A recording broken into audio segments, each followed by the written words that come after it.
Grâce au leadership du capitaine Ibrahim Traoré, le Burkina Faso dispose désormais d'une banque de dépôt du Trésor dont le réseau s'appuie sur celui du Trésor public, structure déconcentrée sur toute l'étendue du territoire.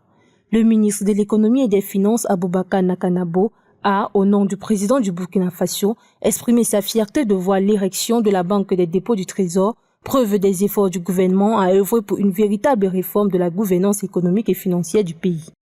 Selon lui, cette banque est une matérialisation de l'engagement du chef de l'État à franchir le pays des mécanismes et méthodes rétrogrades qui leur confinent au sous-développement et à l'assistance financière. Le Burkina Faso est donc en route vers son indépendance économique et financière.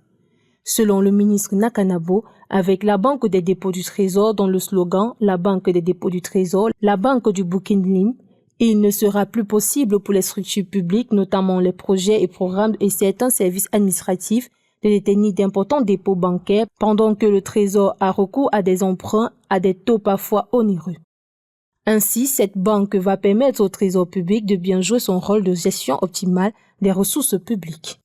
Le directeur général du Trésor et de la comptabilité publique, Bruno Raymond Bamouni, a témoigné sa reconnaissance et celle des travailleurs du département en charge de l'économie et des finances au président du Burkina Faso, le capitaine Ibrahim Traoré. En ces mots, il déclare « Votre présence rehausse d'un éclat très particulier la présente cérémonie de lancement de la Banque des dépôts du Trésor et donne le témoignage éloquent d'un encouragement fort aux acteurs du front financier dans la guerre imposée à notre pays. »